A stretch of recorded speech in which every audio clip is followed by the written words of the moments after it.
초기 간암 환자들은 이게 간암을 떼어냈다고 해서 환자들은 완치라고 생각을 하는데 절대 그렇게 얘기를 하면 안 돼요. 평생 관리라고 보셔야 됩니다.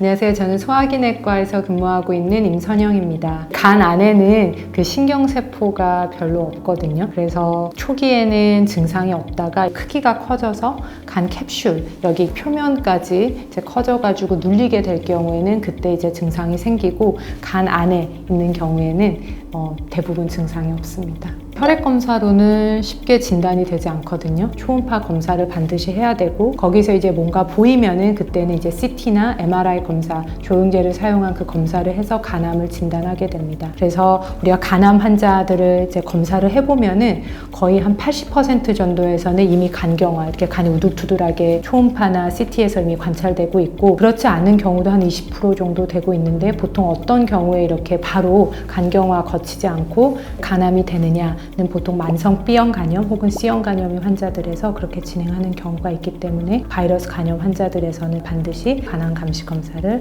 해야 됩니다. B형 간염 같은 경우에는 수직 감염이 대부분이에요. 지속이 되기 때문에 만성 간염으로 보고 있고요. 이제 성인에서 우리가 B형 간염이 걸렸을 때는 대부분 90% 이상에서는 완치가 됩니다. C형 간염 같은 경우에는 우리가 바늘에 찔리거나 아니면 문신을 하거나 혈관을 통해서 아니면 혈액을 통해 가지고 간염이 됩니다. 피어싱, 허가받지 않은 곳에서 하거나 문신도 일회용 바늘을 쓰지 않는 경우에는 감염될 수 있고, 산모가 C형 간염 환자의 경우에는 나중에 태아가 태어나면은 검사를 꼭 반드시 하라고 얘기를 하고 있습니다. 그거 위험해요. 그것도 어쨌든 바늘로 찌르는 건데, 물론 나만 사용했던 바늘이면은 전혀 상관이 없겠죠. 근데 이제 그거를 여러 사람이 같이 이제 쉐어를 한다면은 그거는 충분히 위험이 있습니다. 그리고 그 도움이 안 돼요. 간염으로 진행할 수 있는 그 요인들을 다 차단하는 건데요. 이제 아까도 얘기했다시피 그 C형 간염을 예방하기 위해서는 이렇게 바늘에 찔리는 그 시술이나 그런 행위들을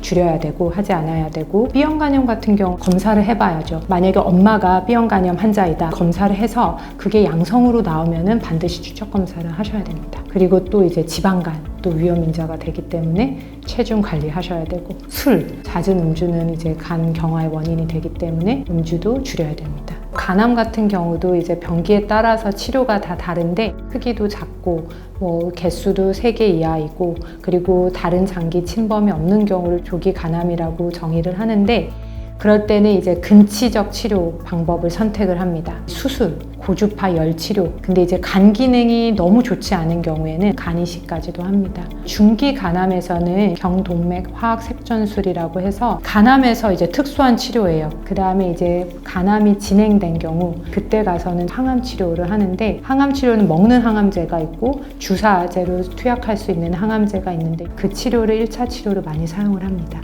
초기 간암 환자들은 이게 간암을 떼어냈다고 해서 환자들은 완치라고 생각을 하는데, 다른 안암과 달리 우리가 5년째 됐을 때 방문하지 않아도 돼요 라고 간경변증 환자나 만성 간염 환자에서는 절대 그렇게 얘기를 하면 안 돼요. 평생 관리라고 보셔야 됩니다. 수술하고 나서도 평생 이제 병원 방문해서 최소 1년에 한 번, 초반에는 3, 4개월에 한 번씩 CT를 찍거든요. 1년 동안은. 그 다음부터는 6개월에 한 번, 그리고 나서는 계속 1년에 한 번씩은 최소 검사를 하셔야 되고요. 그리고 간동맥 색전술 같은 경우는 한 번 치료하는 게 아니고 한 번 하고 3개월 안에 CT 찍어요. 그래서 남은 부위가 있으면 또 치료하고, 그래서 10번, 12번까지도 치료하는 경우가 있습니다. 항암 치료를 했을 때는 보통 3주 간격으로 하고 한 3번 치료를 한 다음에 CT나 이런 걸 찍어서 다시 반응 평가를 합니다.